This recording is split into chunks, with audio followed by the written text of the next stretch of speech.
I found out about this book and its author by pure chance, and now I think it should be considered required reading to basically everybody today, quite frankly. The Total State, How Liberal Democracies Become Tyrannies by Auron McIntyre is something of a product of the COVID lockdowns, but he lays out really clearly how these regimes, how totalitarian regimes, which is what he calls the total state totalitarian regimes, how these come up throughout history, how they're being formed and used today in the West particularly. And he does inspire some hope near the end when he lays out how these things are all doomed to fail, even if for no other reason, in my opinion, that time moves on and kingdoms and empires fall. But he does lay out how he thinks that they are set up for failure eventually. I'm not going to give an exhaustive reading or a thorough review of every single chapter. I do highly recommend that you go and read the book yourself. Get yourself a copy, go to your library, or whatever. But I'm going to talk about the first few chapters because I want to. It's my channel, my video, and I can. In the first chapter, though, the nature of the total state, again, totalitarian regimes, that's all that's what he's really saying here, rather. Totalitarian regimes can be seen in communism, fascism, and liberal democracies alike. There is no form of government that is immune to the idea of totalitarian regimes, of the government or of whatever we're going to call the state exerting its force and influence on your job, on your military, on your daily life, on what you buy, what you read, what you listen to, on your church. There's no form of government, there is no polity that is completely immune from this type of government.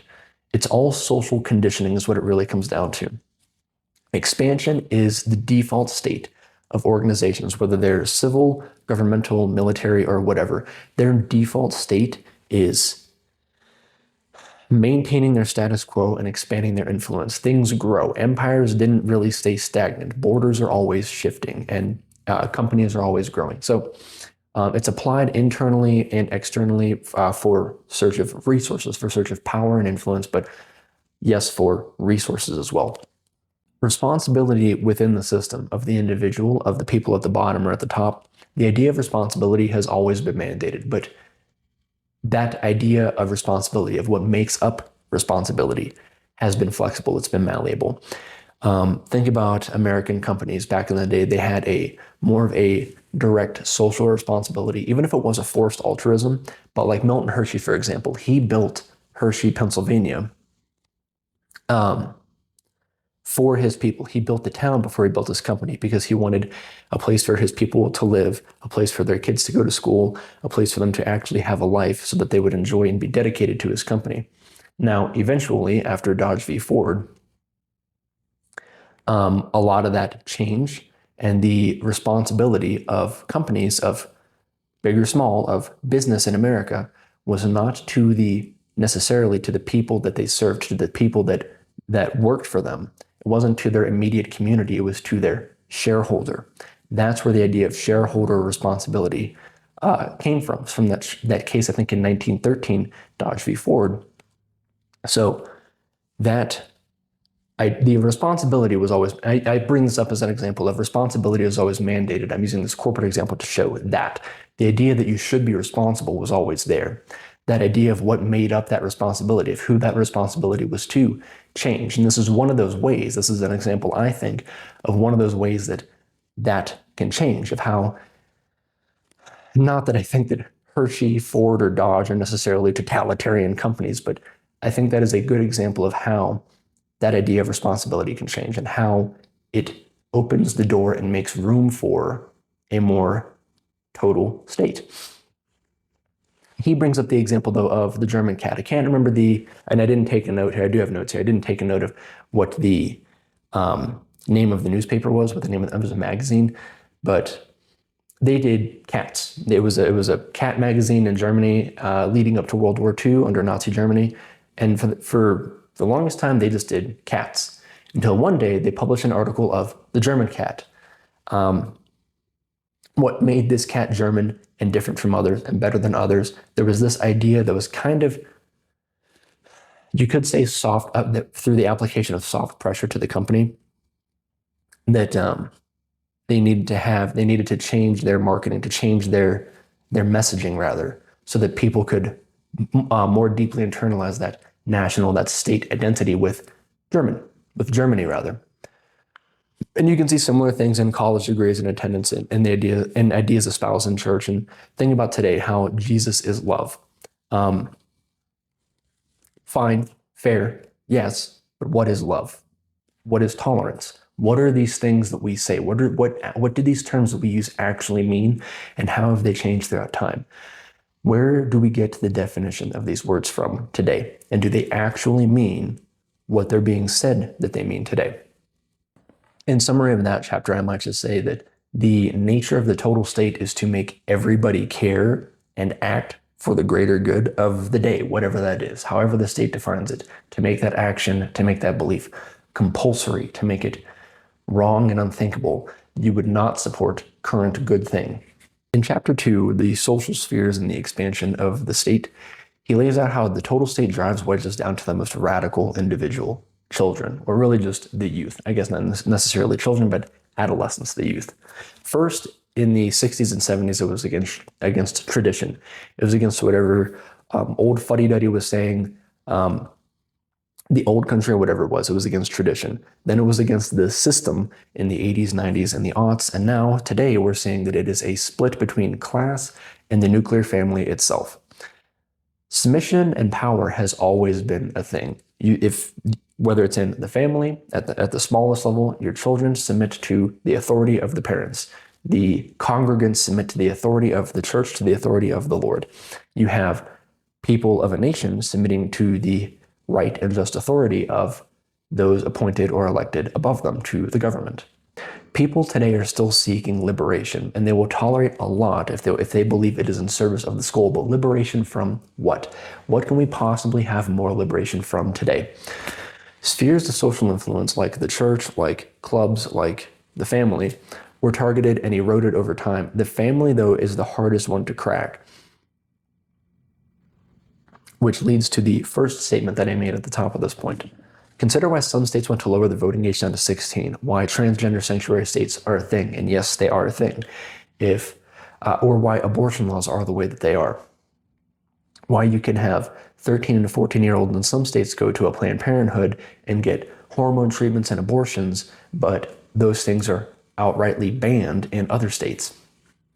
It's because some individual states, and I'm of course using America as an example, some individual states are seeking much more the establishment of a total state than others.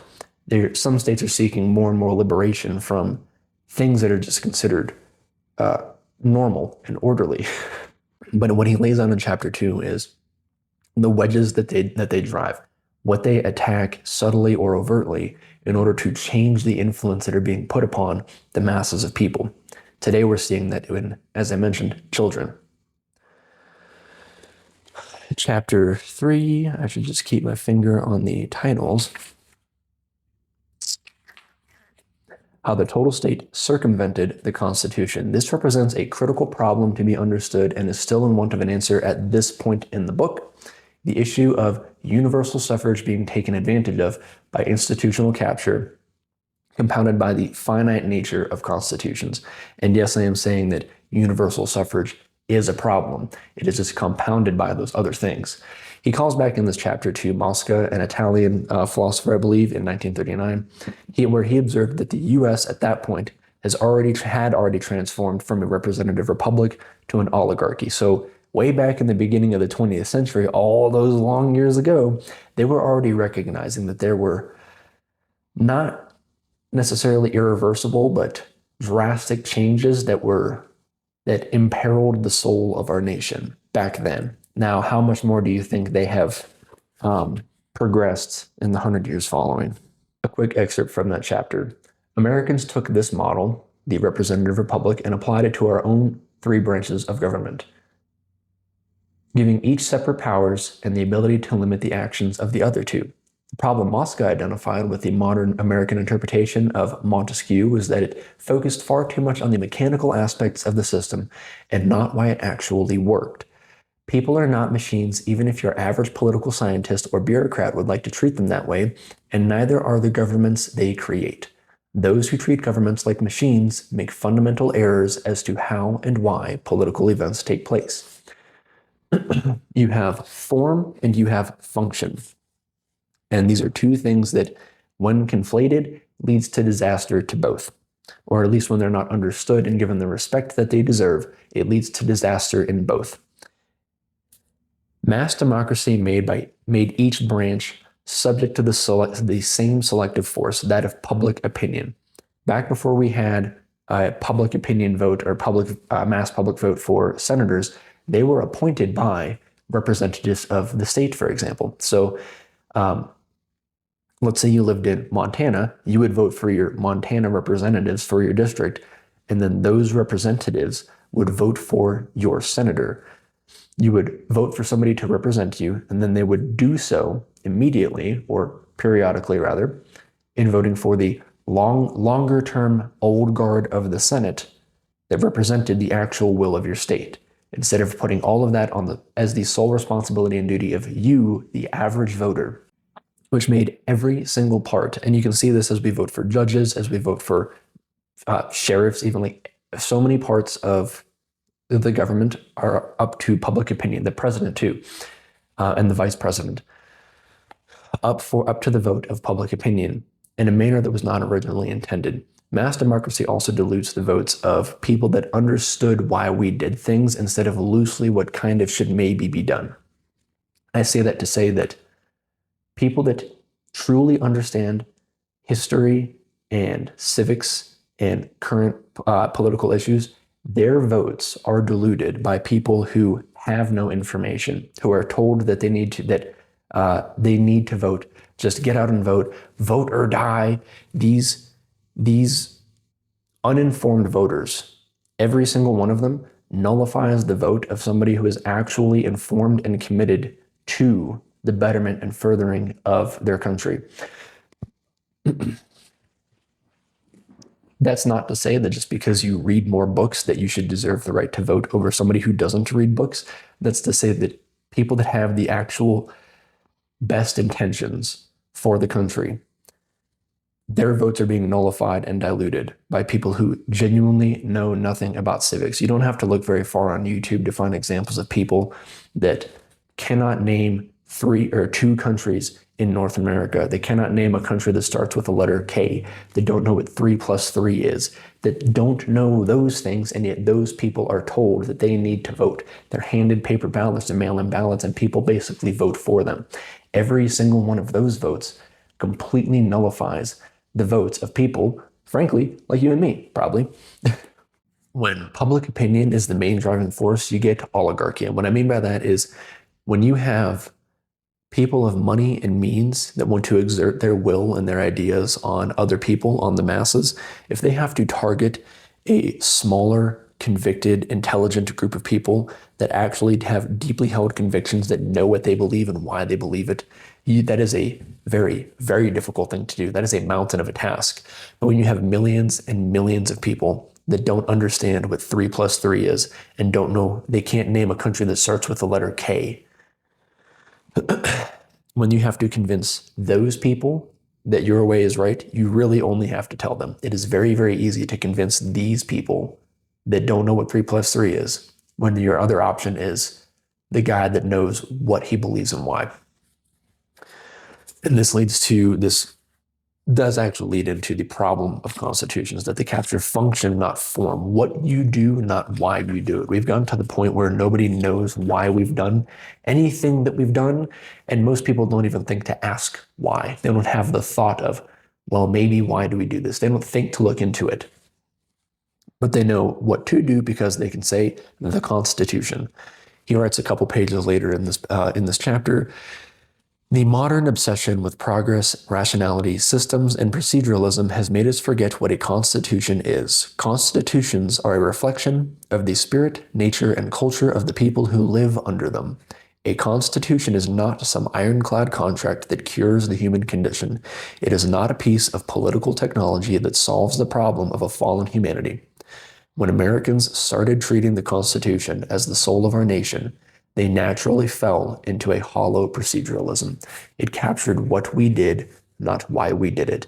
It captured when elections are held and what elections are to be held and the process for changing what those elections are and what we decide rights to be, the process for amendments, but not why we would consider these things and why we might consider them to consider doing them differently or how to do them differently. Function, not form. In Chapter 4, How Liberalism Obfuscated the Growth of the Total State, aptly named, liberalism obfuscates the growth of the total state, as he puts it, by seeking to free people from responsibility, specifically responsibility to each other and responsibility to conflict. The total state, he writes, determines who friends and enemies are, and it muddies the whole process along the way. You can't see how the meat is made of how we define friends and enemies, so you kind of just got to go with it. How things used to be, at one point, other social spheres had much more of an ability to define friends and enemies. You got these ideas from your friends, from your church, from your social groups, from your clubs, from your family. But as the total state encroached more and more, as he wrote earlier on about the social spheres, as it encroached more and more on those, and it subtly and quietly changed the messaging from these social spheres to reflect more of what the state wants, the state grew more and more its ability to make that definition, to define that for you. You're being told who friends and enemies are instead of having these ideas. They were told to you instead of formed by you and your groups. The sovereign being understood as he defines it here, and I think it was Vilfredo Pareto, he quotes somebody else who defined this. The sovereign being understood as the one that defines the exception. Sovereignty outside of the total state is diminished. The total state defines it gives the definition, it defines the rule and the exception. Obfuscation became the goal over domination. It didn't seek to send some military force to kick in your door and make sure that you're thinking the right things. The thought police weren't actually a thing. They weren't made a thing because they didn't have to be. They were able to quietly tell you and whisper through your own institutions what these things are. The former, though, obfuscation, enabled the latter, domination, but only by way of making it unclear of how to fight or even what to fight about. Again, you don't know who friends and enemies are. You don't know what these definitions are because you didn't make them yourself, as he writes it. You're being told what these things are. Number 5.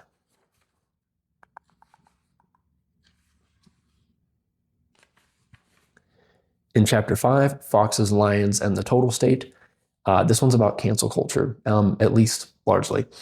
Cancel culture as a weapon. It's social conditioning too. The whole total state deal is. But the term itself removes accountability from any one person or entity that has been pushing it. You can't look at one person or one group or one political party and say that these are the guys that made cancel culture. It was a group of them, and it was the culture. The term that we use inherently removes any single person or any group of people from responsibility, from accountability for these things. We have many, many examples throughout history of strongmen coming in, of the Bolsheviks going in and killing families, of the fascists going through and exterminating groups of people. We have examples of this force exerted by both sides. But as he just mentioned in the previous chapter, it's not domination that they seek immediately. They do it through obfuscation. The former enables the latter, as he wrote in the last chapter. And here in Chapter 5, he calls back to Niccolo Machiavelli and Vilfredo Pareto and one of their ideas on lions and foxes. Lions acting with force and foxes through cunning. It's a symbiotic relationship. They do need each other, but one is radically more effective in the long term than the other. Lions acting through speed and violence of actions to attain their goals. It's short-term work that lives by the sword. Yes, you can have millions of people go through and genocide a group of people, but that is a horrifying and disgusting thing to watch, and they're not going to win long-term support by doing so. They may be able to enforce control in their own backyard because they would have just killed every single bit of opposition, but they're not going to have long-lasting global control like Western liberal democracies. And that is why lions need foxes, ones that act with cunning and intellect.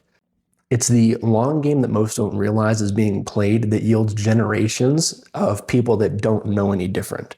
Think about, there was once a time when we didn't have social security numbers, when the Social Security Administration didn't exist, and people were mad, very angry about the thought of the government giving you a number, that you would have a card that you have to prove who you are. That was unthinkable. It was a wild concept. And now, here, I don't know, what is it, 100 years later or so? That's just a normal thing. It's crazy to some people, to most people, if you don't know your social security number, or at least know where it is. Similarly with a birth certificate or a death certificate, the idea of having these things to prove that you were born, that's crazy. And yet, it's a common thing that we have today. Not necessarily that these are mechanisms of the total state, at least I'm not making that argument right here, right now, but that's an example of foxes acting or playing the long game. That, hey, here's this thing, it's for identification, or so much that's going on right now with controlling the internet and technology, the Internet Safety Acts, and just think about the children. But they're exerting a lot of control and making it very, very hard to be anonymous anywhere at any time. They're invading privacy radically, and they're using the protection of children as a means of convincing people, the uninformed masses that don't know any better, that will fall for this, that don't look into it, that don't think to ask why, that don't actually ask the question. Yeah, maybe because a lot of them don't have time, but for one reason or another, they're not asking the questions. They're uninformed voters that go for these things, that fall for what the foxes are laying out through their cunning and intellect, and say, oh, think about the children. Now give your identity everywhere and everything that you do online, so I can see who you are, what you have, where you're at, what you're doing, with who, and why, all this stuff. I could go on. But again, the rule is symbiotic, because if you don't go forward with these things, let's say that all of this internet control, this dystopian internet control, gets put into law, what happens when you don't follow those laws? It's probably not that they're going to send you letters and ask you politely and be like, oh, please, please, we made it a rule and there's an agreement. No, there is a pretty good chance that they're going to send armed men from the state to your door with their guns to say, you didn't follow the law, you have no more chances, you are coming with me. You have foxes that convince people to follow the rules, or to agree to the rules. And then immediately following, you have the lions that are willing to do the work of the foxes, at the very least, to enact that by force. So it's symbiotic. The lions are short-term work that lives by the sword. The foxes do the long-term work that people don't realize. But again, it's a symbiotic. They both need each other. Eventually, though, when there's too much of a reliance, there's too long of a reliance on the foxes, and this is kind of hinting to what he puts out later on in the book, where he gives hope. We've seen it in history where the people of intellect, the foxes, they're not lions. They're not willing to take risks. They're not strong men. So it is very easy. They value things differently. Strong men value strong men. You're going to have lions valuing lions. So the foxes, though, don't recognize that. They want intellect. They want what they see as wisdom. They want that cunning. They want the convincing, charismatic people that can talk in front of large groups, for example. Which is why whenever you have generals and admirals that are foxes instead of lions, whenever you have people that are supposed to be in the positions of lions in a society of foxes, eventually, I guess what I'm trying to say here is, eventually you have no option but to have all of your lions be foxes. You have all of your people that are supposed to be strong men, that are supposed to know what duty is and sacrifice and risk. You will have nobody to fill those positions, or at least you will have foxes filling those positions with other foxes that should be lions. All this to say that it inherently weakens itself eventually. It's kind of the snake eating its own tail eventually. It's they can enact all the cunning and the convincing political ideologies and whatever, but eventually push is going to come to shove. And whenever you have nothing but foxes and you have no lions, the ones with the lions will eventually win out. And hopefully you have decent enough lions that have enough foxes, or you have enough foxes that can make it through.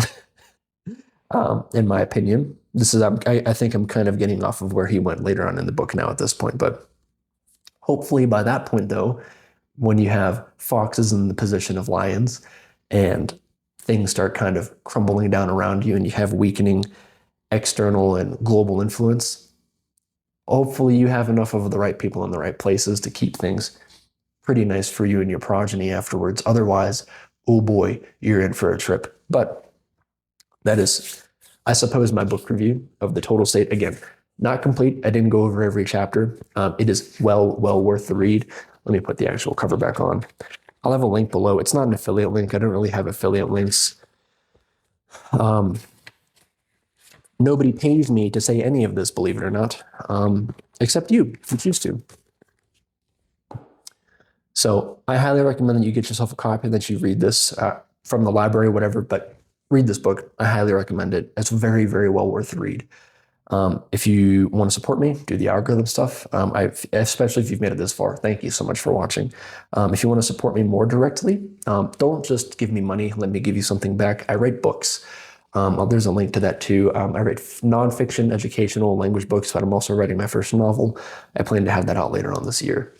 But do the algorithm stuff, thank you, especially if you've made it this far, and I hope that I will see you in the next one.